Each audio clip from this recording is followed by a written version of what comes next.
Well, now this is Wednesday, not a Monday or a Friday. And the reason that we're meeting on a Wednesday, Pat and I, is that we're honoured with the presence of Paul Gosling, a man you've probably heard of. He's an economist and an author, and he probably knows more about the finances and economics of a united Ireland than certainly Pat does.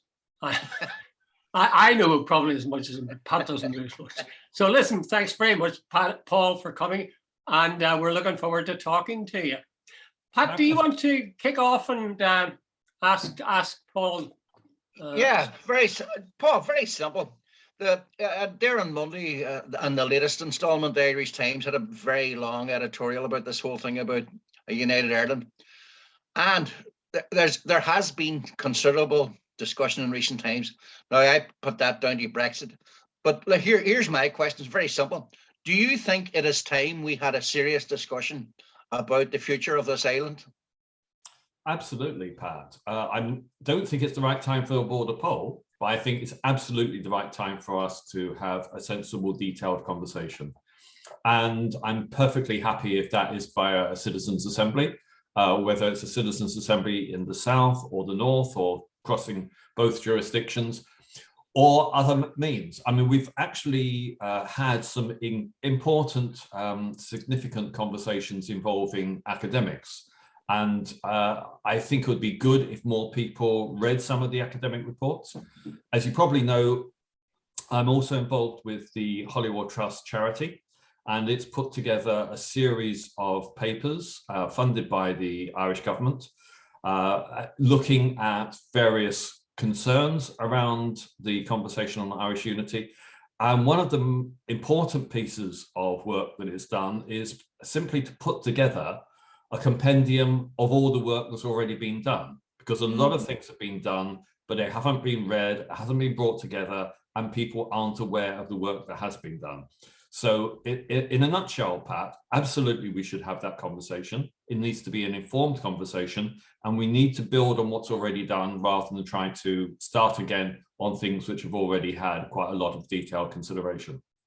Paul, to follow on from that, Fianna Fáil, or Micheál Martin, probably more correctly, he seems to want to kick the can down the road for some considerable distance.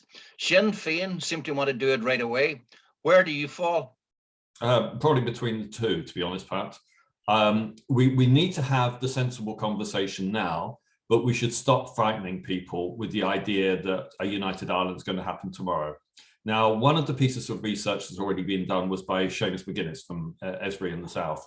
And Seamus came up with the comment that when the British and Chinese governments negotiated over the future of Hong Kong, they had a 13-year handover period. And that is the type of period that seems sensible to me. But we're not even in the negotiation stage yet. There's a lot of things that have to be resolved. We should be having the conversation, but we do actually, whether we want to or not, or whether some of us want to or not, we do have to take recognition of what's going on within parts of loyalism at the moment. And we need to recognize that people in the south do not want a disunited Northern Ireland to join with the people in the south, however it's constitutionally formed. And we have to find a way where we bring together people across the divides. And the way we're doing things at the moment, the way we're discussing the protocol at the moment, is dividing people, it's not bringing people together. And we actually certainly have to move beyond that. And having, to be frank, a dishonest government in Westminster is clearly part of the problems that we're facing in terms of any sense of cohesion in Northern Ireland. Paul, you have said that we have nothing to fear from engagement, and that's true of many of us, but there are an awful lot of people who are afraid of engagement. What's the answer to that? I mean, if people simply set their face and say, look, I'm a unionist, I want to maintain the union with Britain, please don't talk about something I'm not interested in. How do you get past that? I'm not sure if I'm going to answer you directly, but I'll answer you obliquely, perhaps, which is to say that pretending something isn't there doesn't make it disappear. And the reality is that the demographics of our society are certainly changing.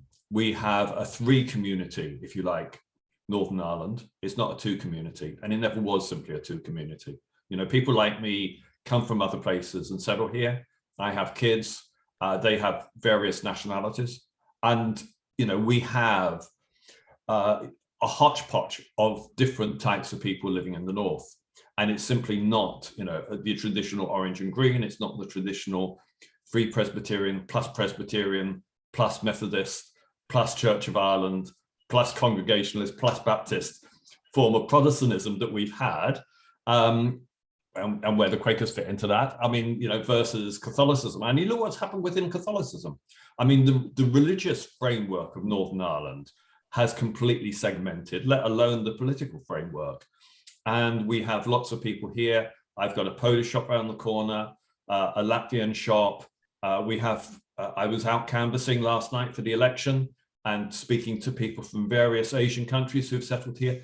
We have a very different place. That's not always obvious when you look down the high streets of Northern Ireland, but actually our place has changed a lot. If you go to the schools, and my kids are still young enough that I went to schools quite often, not that long ago, and you see a multicultural Northern Ireland, and there is a big difference. So that is changed, and Brexit has changed things. And however much certain parts of unionism want to pretend that the questions will go away, well, it won't. And if they don't engage in that, then actually possibly it happens quicker than if they do engage.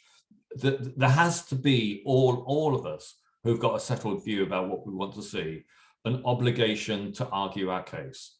If people who are unionists believe that the best future of Northern Ireland is within the union, then they actually have to argue the case, not just pretend the question doesn't exist. They have to say what the benefits for the United Kingdom membership are, what those will be in the future, how Northern Ireland benefits, and come to that whether it infantilizes us. I mean, clearly, I believe that the union as things stands infantilizes people in Northern Ireland, infantilizes our society. It stops us being an adult society.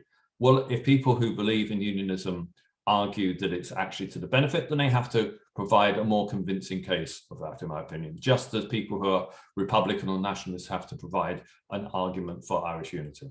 Yeah, that's, I think in theory, that's very good, Paul, but there is a fear among people in the north as well as the south, but particularly in the south, that you might have at some stage a border poll where a contingent of unionism, a sizable portion of unionism, would be brought into a unified Ireland, and that would mean trouble. And for that reason, they're very anxious not to be faced with that possibility. Is it possible to take steps that will remove those anxieties and, I suppose, calm unionist fears? I think perhaps that question is best given to Sinn Féin. I mean, I think that what Sinn Féin is doing at the moment is playing a very dangerous game. I can understand why Sinn Féin is doing it, but the pretense that we're talking about a border poll this week and Irish unity next week, which is almost what the conversation is about, is not only misleading, it's also very dangerous. That stirs up fears within parts of loyalism that's still connected with the history of paramilitarism. And equally, it is very dangerous for things in the South. Now, I know that many people in Sinn Féin tell me that there's obviously a majority in the South for Irish unity, and there's no problem when we have a referendum, North and South, in getting the vote over the line in the South. Well, I think they're wrong in that. I think the argument is as much about persuading people in the South that they want the North as persuading people in the North they want to join the South, whatever constitutional form that takes. It is not a done deal. And yes, everyone in the South, not literally everyone, but large numbers, clearly majority in the South, want Irish unity, but they don't necessarily want it immediately or when you're bringing in large numbers of discontented people that are threatening violence. And actually, we have to have a conversation, and Sinn Féin has to be more honest. But the problem, Jude, is that I think we need to recognize that Sinn Féin is itself a divided organization. It has people that have got a military history who are senior members within the organization, and they have to be kept on board with the promise of something happening before they die. Whereas the reality is that we can't talk in the very short term about Irish unity. It has to be a medium-term objective. This, sorry, Pat, I'll let you in a second, but this No, thing go ahead. about a United Ireland tomorrow or a border poll tomorrow, I have never heard anybody actually, nationalist of any kind or unionist for that matter, talk about actually let's have a border poll tomorrow. I think partly the questionnaires and the opinion polls are to blame for this, because I see opinion polls that say, what would you vote for if there was a border poll tomorrow? I mean, that's nonsense. And to be honest with you, I haven't ever heard a Sinn Féin person or an SDLP person or anyone else say that they would plan for a border poll tomorrow. You know, they are saying certainly that they want to have a border poll, but I don't know anybody who has said, let's have it like as soon as possible, like next week. That's a fair point, Jude. But equally, I've never heard Mary Lou say, let's build for having a border poll in 3 years or 5 years' time, and then have a transferred arrangement over a period of time beyond that. So you're perfectly correct that no one is saying, let's have the border poll tomorrow. But equally, they're not specifying that they're not talking about it being tomorrow. And that means that there is this angst around as if it is about to happen, where actually let's just calm things down a bit and say what we mean and what is realistic. And I think Sinn Féin is concerned about doing so because they've got too many people who have a history within the Troubles, within the conflict, that they have to keep on board, and therefore they're not being sufficiently specific. They are worried. A lot of people are worried because they gave up their lives for Irish unity and they don't want to die before it happens. And I think there's too much concern within Sinn Féin towards that group of people. Right, Paul, let's sort of go down into the nitty-gritty. Do you think the conversation should start pretty shortly by the government in Dublin, particularly setting up a citizens' assembly and saying, right, now we start planning? And like, how long do they kick the can down the road? You know this thing that Taoiseach set up a couple of years ago? Like, I have yet to meet anybody who's met with it. Maybe you have. But like, what is actually happening on the ground, to follow on from what you're saying, that if we're really serious about a border poll, we need to start planning for it now? You know, like, what is actually happening on the ground?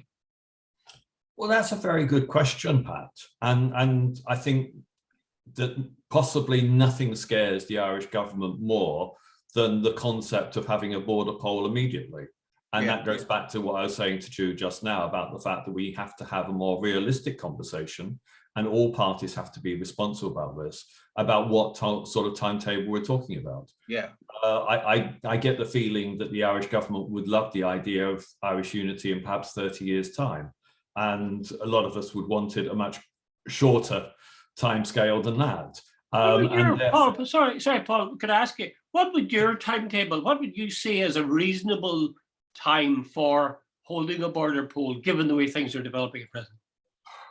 I would like to see a border poll within about 5 years, and I would like to see Irish unity within, say, the 10 years or so after that. So I think we have to have a graduated process, and I think that we have to make Northern Ireland work. Paul, can I tie you down? When do you think the Irish government, because it has to be the Irish government, should set up a citizens' assembly? Sooner rather than later, with a question mark? It all depends what the terms of reference are, Pat. And I'm not trying to be evasive here. I think you might need to talk about a series of citizens' assemblies. There's lots of different questions that we need answered, and it would be wrong to throw them all into a single citizens' assembly.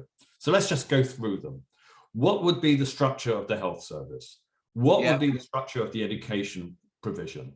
What would the constitutional framework be? Will we have a federation? What is the future of Stormont? These are separate questions that I think would warrant separate citizens' assemblies. I mean, I'm talking off the top of my head. I've not actually thought this through in advance, but that seems to me to be a sensible way of doing it. And you might also have a citizens' assembly about timetable.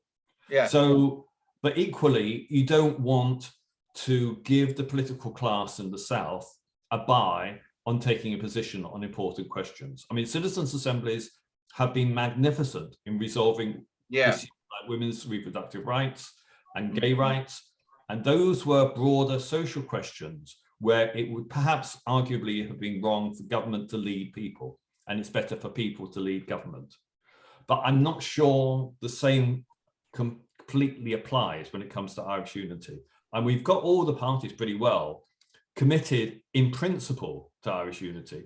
And I think we do need to hear them say what they mean in practice. Yeah, would you share my concern, Paul, that they would be committed in principle, but the last thing they want to happen is that it should occur in practice? Well, at least now, yeah, absolutely. They want a different generation of political leaders to deliver what they're too scared to deliver. But I mean, you know, let's be fair about it. This is not an easy problem to solve. You know, we can't just walk in and suddenly create.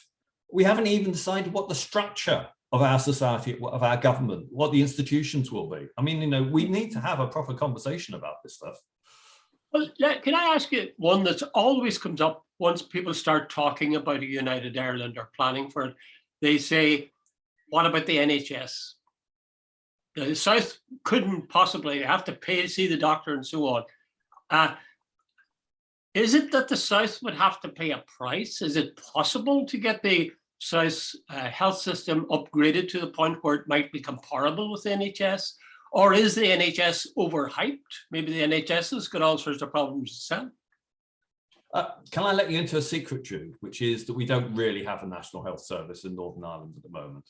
What we have is the pretense of one, with most people who are in dire need, who got a bit of money paying for privately, which is actually pretty much what we got in the South as well.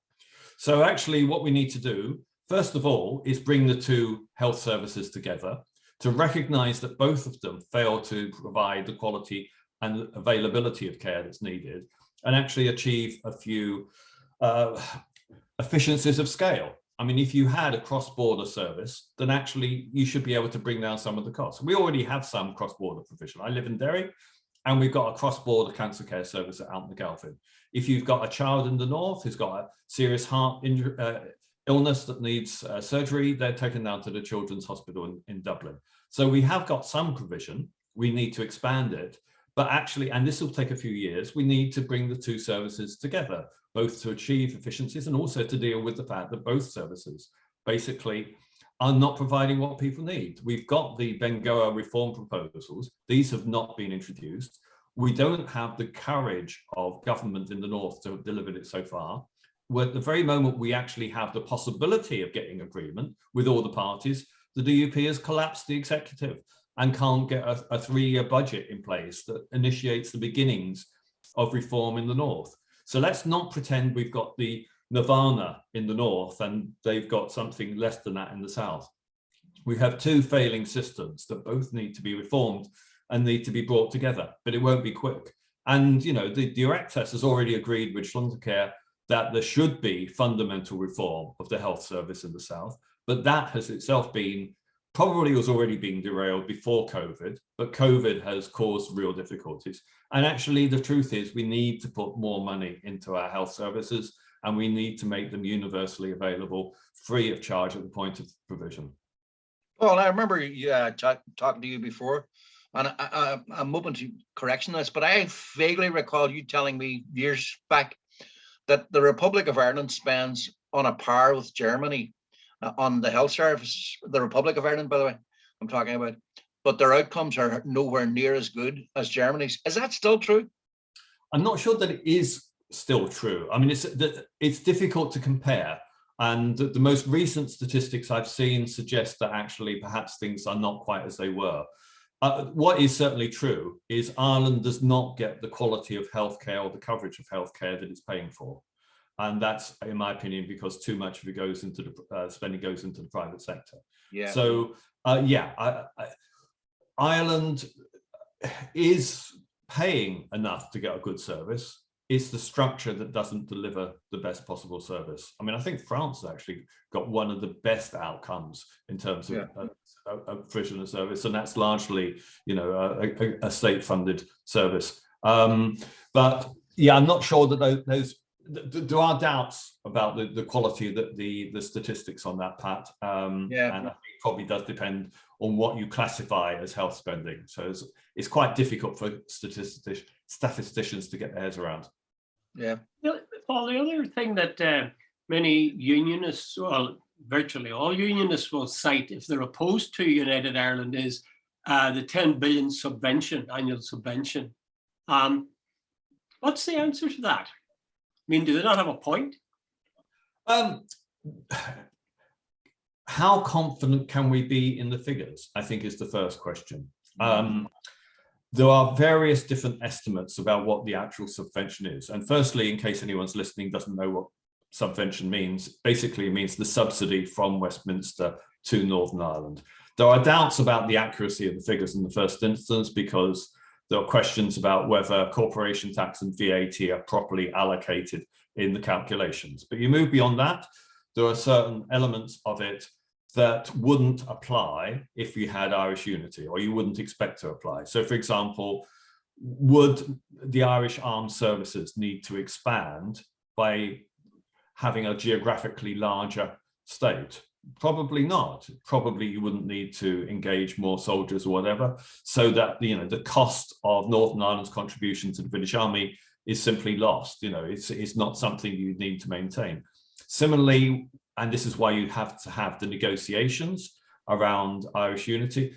What do we know about the future obligations of a united Ireland towards the debt repayments of Northern Ireland's share of the UK national debt? It would be reasonable to assume that you'd hope, at least from the negotiations that would be agreed, that Northern Ireland had no ongoing obligations to repay the UK national debt, though that is included as part of the notional allocation of the subvention for Northern Ireland. Another figure, which is very small, would be the royal family, but then you've got some of the big figures, which is around pensions.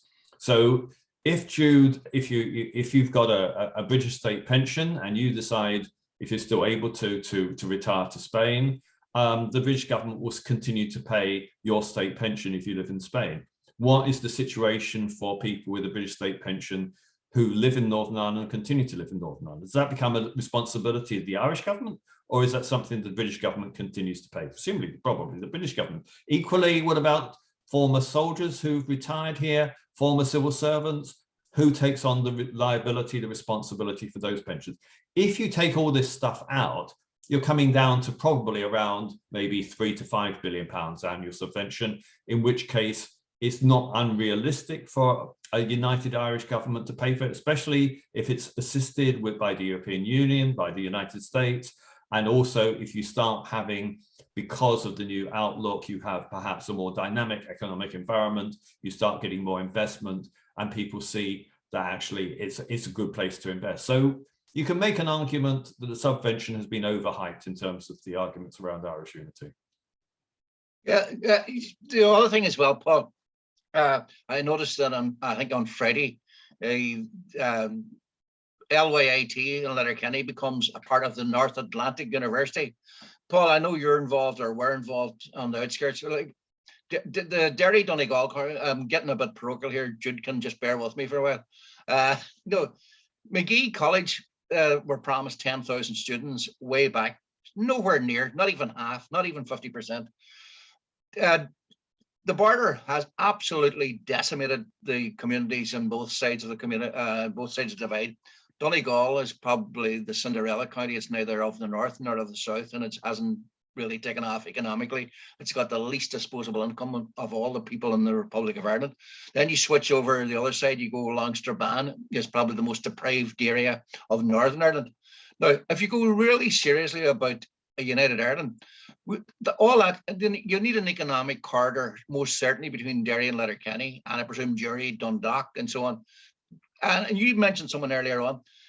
Was it Hubner? Was that the name of the German guy who did the some sort of economic study? And he said that the unification after was it 5 years, Paul, could actually be an absolute economic benefit to the entire island.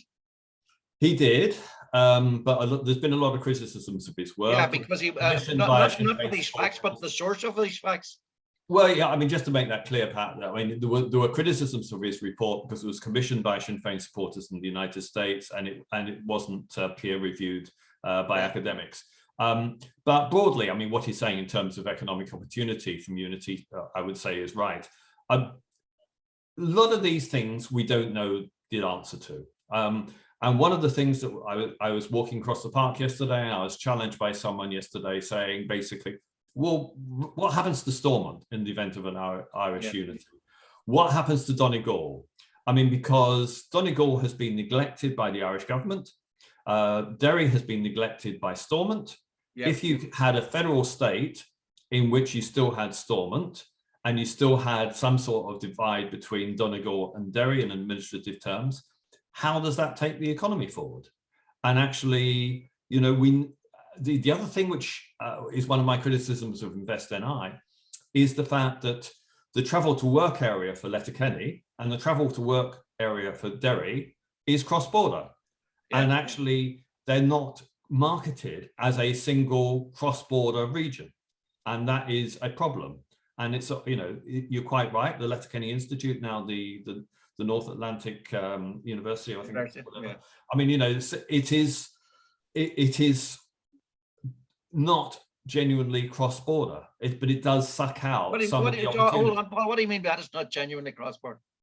What I mean is that it's not administratively cross-border. Oh, so they from each side of the border, but equally, I mean, to what extent does Invest NI sell Derry on the basis of the skills that are being generated by the old Letterkenny Institute?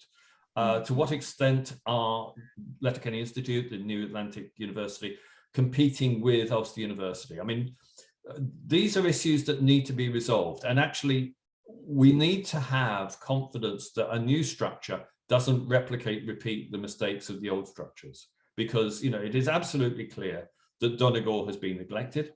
It was neglected during the Troubles, in part because of the Troubles. But, you know, the Troubles are 25 years behind us now. There's no excuse for Donegal to still be a place of significant poverty. There's no justification for Strabane and Derry to have the highest rates of unemployment, the highest rates of economic inactivity, the lowest employment rate, the worst poverty pay in the whole of the North. I mean, you know, this is a failure, but actually it's a failure of both governments.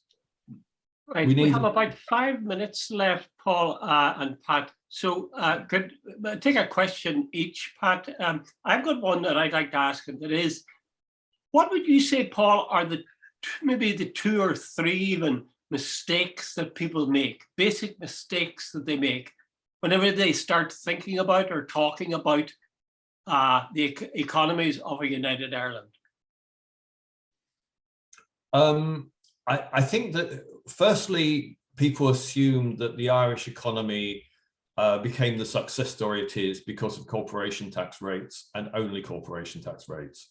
It is essentially because they invested in skills, they transformed the schooling system, they got a great technical college sector and a great university sector.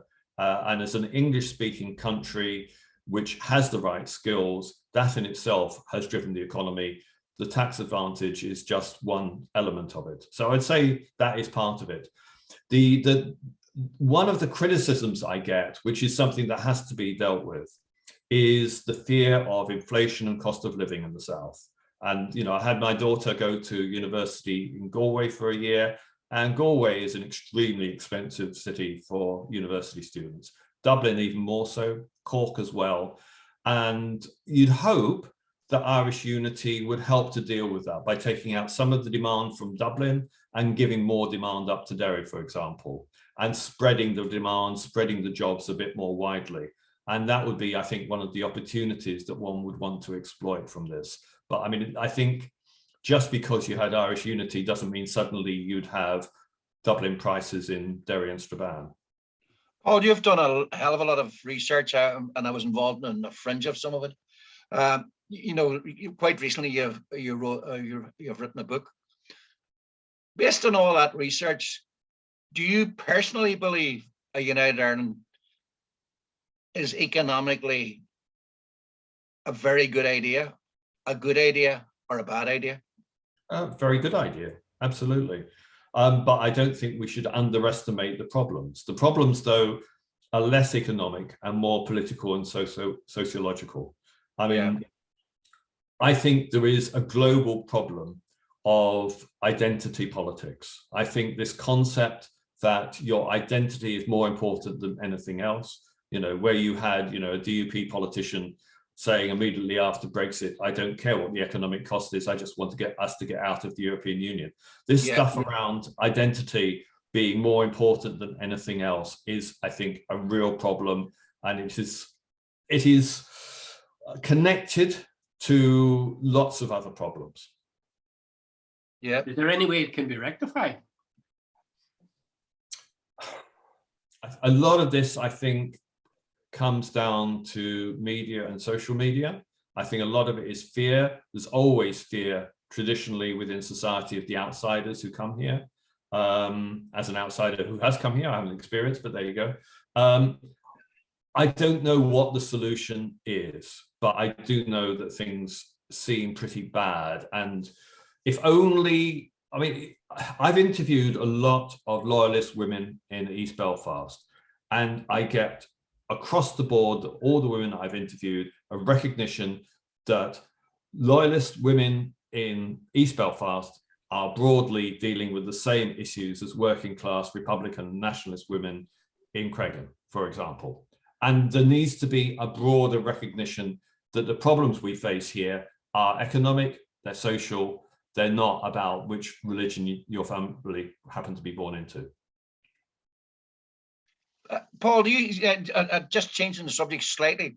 No, in recent times, right, Brexit was the catalyst I would contend for this whole thing about discussion about United Ireland about a decade ago was very much on the back burner. But along comes Brexit in 2016, and suddenly it's front and center. And by the way, if I remember correctly, it was Enda Kenny of all people was the first person to say this is a game changer. Now the protocol is in action and it's become the bugbear. Do you see? Do you think the protocol as an economic problem or a political problem in real terms? It's a political and ideological and identity problem, isn't it? I mean, economically, the protocol gives people in the north certain opportunities and advantages. I mean, I just wish we were still members of the European Union. You know, I won't beat about the bush. You know, I've got kids who two of my three kids have got German passports. I just resent the way that some people made a decision that so fundamentally changes other people's lives. But yeah, the protocol does create opportunities, but it has clearly caused enormous levels of upset amongst much of the unionist community. What I find difficult to understand is that there is this sense that the protocol is a breach of the principle of governing by consensus in Northern Ireland, but Brexit somehow wasn't. You know, it was Brexit that broke that consensus, whether you believe it was a breach of the principles of the Good Friday Agreement or not. It was clearly a breach of the principle of governing by consent. Yeah, and that is where we've got a serious problem. But you know, that's also true in a different way in Britain. You know, Brexit broke the political consensus. Some people are very happy about that, but those on the losing end are very unhappy about that, and that's sort of mirrored in what's happening with the protocol. Last quick question. Sorry, Pat. I just go asked ahead. No, go ahead, Jude. You've said, Paul, that you would see the desirability maybe in, say, 5 years' time of a border poll, and then up to 10 years where that would be perhaps implemented. Do you would like that? Do you expect that to happen? Is it a realistic prospect? I don't know, is the honest answer, Jude. And also I throw in another point, which is my preference would be to have two sets of referenda.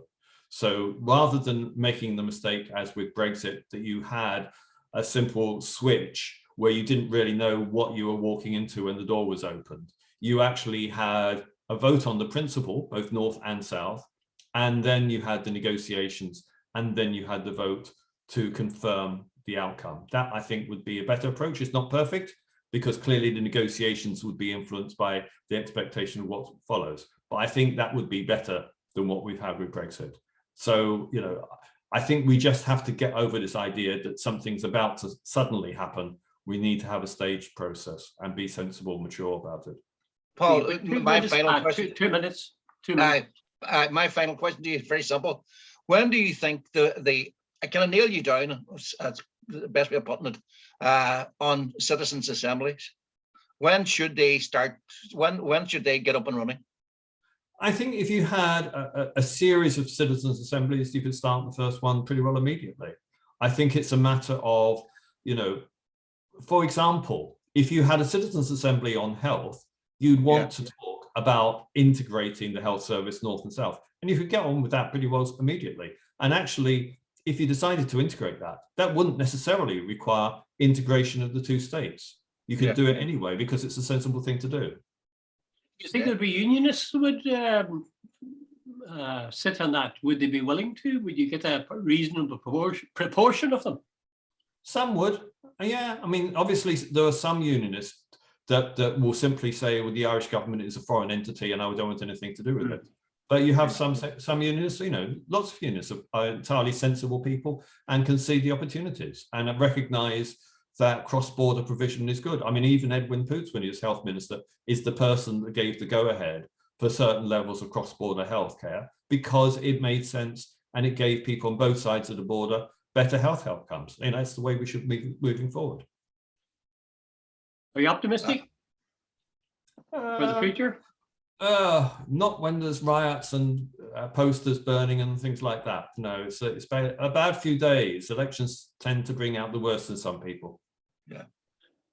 Okay, listen, thank you very much, Paul. It's been most instructive and marvelous to have somebody who can give us answers which are informed answers as distinct from just off the top of their heads. I am also very cheered by what you're saying about the willingness of many unionists to engage and to talk about these things, which are so important. Any final comment you'd want to make, Pat? Well, just thank Paul. That was really excellent, and I'm not, blowing smoke your way. I think we need to start this debate, and I don't mean it ramming it down unionists' throats, but the reality is the demographics, everything's in flux out there, and the sooner we start getting a serious conversation as to where we're going, the better. Well, and just to mention, Pat, I'm on the SDLP's New Ireland Commission, and that's part of the purpose of the New Ireland Commission, to have those conversations which are more rounded than some of the other debates that take place. Thanks, Paul. Thanks very much, Paul. That's been really, as Pat says, very enlightening and very enjoyable, frankly. Paul, thanks very much. So thanks for giving us up your time. Okay. Thanks, Paul. Cheers. Appreciate it.